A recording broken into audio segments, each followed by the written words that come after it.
अस्सलाम वालेकुम viewers, wish Pakistan का नया एपिसोड लिए मैं हूं आपका मेजबान अब्दुर्रहमान। आइए डिस्कस करते हैं आज की दो इंटरेस्टिंग न्यूज। पाकिस्तान ने $2 अरब की लागत से कराकोरम हाईवे को अपग्रेड करने का मंसूबा अवार्ड कर दिया है।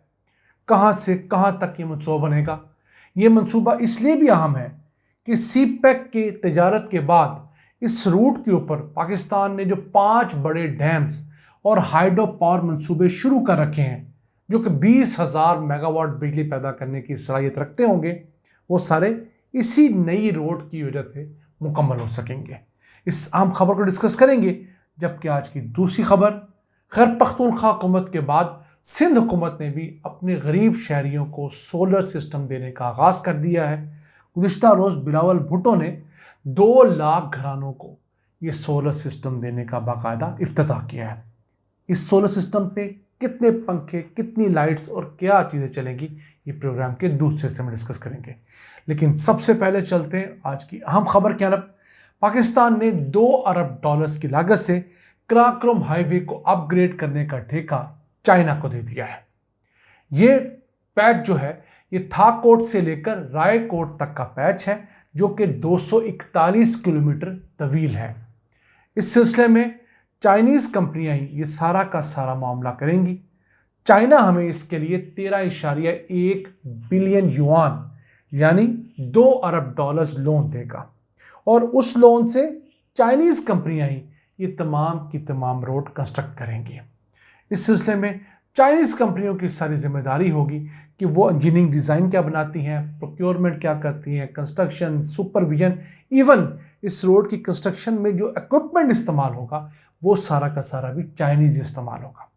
तो देखिए मुल्क अपने मफादात का किस हद तक ख्याल रखते हैं। चाइना अगर हमारे लिए ये रोड अपग्रेड कर रहा है, रीअलाइनमेंट कर रहा है, तो अपना कितना ख्याल कर रहा है? यानी खुद ही कर्जा दे रहा है, अपनी ही कंपनी को कर्जा दे रहा है। वहां पर जो लोग काम करेंगे वो कुछ पाकिस्तानी होंगे, कुछ चाइनीज होंगे। पैसा उनके मुल्क से बहुत कम बाहर जाएगा। हाँ, पाकिस्तान ने इस लोन को रीपे भी करना है और इसके सूद की रकम भी अदा करनी है। अब पाकिस्तान को इस रोड की अपग्रेडेशन की ज़रूरत क्यों है कि जो दयामिर भाषा डैम इस वक्त अंडर कंस्ट्रक्शन है, उसकी 104 किलोमीटर लेंथ जो है वो दयामिर भाषा डैम की झील में आ जाएगी। यानी 2028-29 में जब दयामिर भाषा डैम मुकम्मल हो जाएगा, इसे पानी से भरना शुरू कर दिया जाएगा, तो पानी मौजूदा कराकोरम हाईवे के ऊपर आ जाएगा। 104 किलोमीटर का जो पैच है मौजूदा कराकोरम हाईवे के इस हिस्से का, वो दयामिर भाषा डैम के अंदर सबमर्ज हो जाएगा, डूब जाएगा। तो इससे पहले कि कराकोरम हाईवे का मौजूदा ये सारा का सारा फेज डूब जाए, इसको रीअलाइन किया जा रहा है, थोड़ा ऊंचा किया जा रहा है, इसके कर्व्स सीधे किए जा रहे हैं, थोड़ा चौड़ा बनाया जा रहा है। वो क्यों? कि हम लोगों ने दरिया सिंध के ऊपर जो 5 बड़े डैम्स और हाइड्रो पावर मंसूबे प्लान कर रखे हैं 20,000 मेगावाट के, वो बनने में आसानी हो, उसके लिए जो मशीनरी आनी है, जो बड़ी बड़ी टरबाइन्स आनी है, जो तमाम सिस्टम है, उसे लाने में कोई मुश्किलात का शिकार ना हुआ जाए। सबसे बड़ा जो डैम बनेगा, जो हाइड्रो पावर मंसूबा होगा, वो बुंजी डैम होगा, जो 7,100 मेगावाट का है। ये सिर्फ प्लानिंग के फेज में, अभी इस पर काम शुरू नहीं हुआ। दूसरा हम प्रोजेक्ट जो इस रूट पे है वो दयामिर भाषा डैम है, 4,500 मेगावाट का, उस पर काम हो रहा है। तीसरा दासू डैम है, 4,320 मेगावाट का, इसके फेज 1 के ऊपर काम जारी सारी है, 2026 तक वो मुकम्मल होना है। 2,160 मेगावाट सलाहियत होगी फेज 1 की। फिर फ्यूचर में 2028-29 तक फेज 2 भी मुकम्मल किया जाएगा। फिर एक और प्रोजेक्ट दरिया सिंध की एक ट्रिब्यूटरी के ऊपर पतन हाइड्रो पावर प्रोजेक्ट है, जो 2,400 मेगावाट का होगा। याद रहे, ये आज़ाद पतन हाइड्रो पावर प्रोजेक्ट से मुख्तलिफ है, जो कि हमारे दरिया झेलम पर बनना है। ये दरिया सिंध का पतन हाइड्रो पावर प्रोजेक्ट है। वो वाला सिर्फ 700 मेगावाट का है, ये वाला 2,400 मेगावाट का है। फिर इसी रोड की वजह से थाको डैम भी बनना है, जो 4,860 मेगावाट बिजली पैदा कर सकेगा। तो इन तमाम प्रोजेक्ट्स के लिए जो बड़ी बड़ी मशीनरी आनी है, जो तमाम का तमाम इंफ्रास्ट्रक्चर डेवलप होना है, वो बड़ी रोड होगी, जिसके अंदर कर्व्स कम होंगे, टनल्स कम से कम होंगी और पानी से महफूज रहेगी। वो वक्त की ज़रूरत है। अब इस रोड की तामीर के लिए पेपरा रूल्स के अंदर गुंजाइश दी गई है।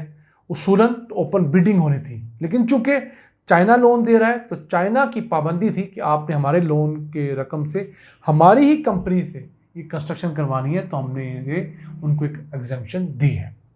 चलें, हम फिर भी उम्मीद करते हैं कि इस फॉरेक्स से पाकिस्तान को फ्यूचर में ज़्यादा फायदा हो, नुकसान कम हो।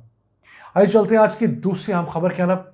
सिंध हुकूमत ने बिलावल भुट्टो जरदारी से 2 लाख घरों को सोलर पैनल देने का आगाज करवा दिया है।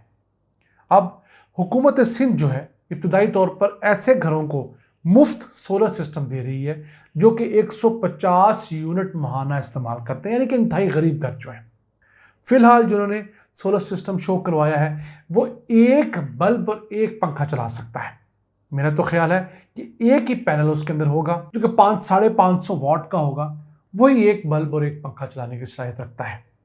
तो बहुत छोटे घर जो हैं, आप समझ लीजिए गोठों के अंदर या देहात के अंदर जो बहुत छोटे एक एक कमरे के घर, तो शायद इससे कुछ इस्तेफादा करें। 3 मरले का घर भी इससे क्या इस्तेफादा करेगा जिसमें 2-3 कमरे होंगे।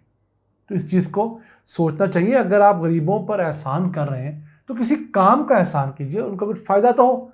अभी 150 यूनिट का कहा जा रहा है कि 300 यूनिट तक के लोगों को ये रिलीफ दिया जाएगा। अब दरअसल 3 सूबाई हुकूमतों के दरमियान एक मुसाबका शुरू हो गई है। खैबर पख्तूनख्वा, पंजाब और सिंध तीनों ने बिजली के बढ़ते बिलों का मुकाबला करने के लिए अपनी अपनी आवाम को मुफ्त सोलर पैनल देने का ऐलान तो कर दिया। तो एक तरफ आबादी इतनी बड़ी है जिसको सोलर पैनल देने हैं, दूसरी तरफ हुकूमतों के पास इतने पैसे नहीं है। अब बचत ये कर रहे हैं कि एक एक पैनल के साथ एक पंखा, एक लाइट देकर जान छुड़वाई जा रही है। उसमें से इन्वर्टर निकल गया, डायरेक्ट जो डीसी पंखा दे देंगे, एक डीसी बल्ब दे देंगे और जान छुड़वा लेंगे। खैबर पख्तूनख्वा हुकूमत इससे पहले इसी काम का आगाज़ कर चुकी है।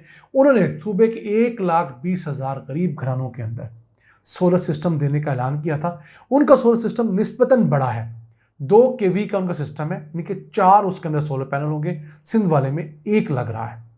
तो वो 4 सोलर पैनल जो हैं वो कम से कम 2-3 पंखे, 3-4 लाइट्स और छोटी मोटी 1-2 चीज़ें वो चलाने के काबिल ज़रूर होंगे। उसमें इन्वर्टर भी है, उसमें बैटरी भी है।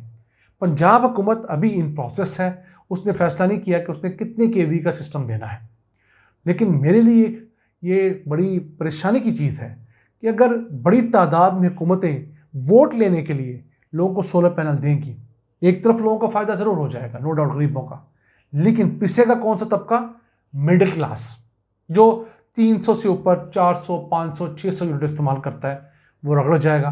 फिर ऐसे लोग जो रिश्वत देकर एक ही घर में दूसरा तीसरा मीटर लगवाने की सलाहियत नहीं रखते, उन बेचारों को बिल वैसे ही ज़्यादा आता रहेगा। सबसे अहम बात कि पाकिस्तान में ज़रूरत से ज़्यादा जो प्राइवेट बिजली घर लगे हुए हैं, IPPs, उनको जब हम इस्तेमाल नहीं करेंगे, लोग वो बिजली इस्तेमाल करने की बजाय सोलर से बिजली इस्तेमाल करेंगे, तो उनका किराया तो वहीं खड़ा रहेगा ना। वो जो खरबों रुपया इजाफी किराया है वो कौन अदा करेगा? इसका जवाब ना वफाकी हुकूमत के पास है, ना सूबाई हुकूमत के पास, ना हमारे पास, ना पाकिस्तान के किसी साफी दानिश्वर के पास।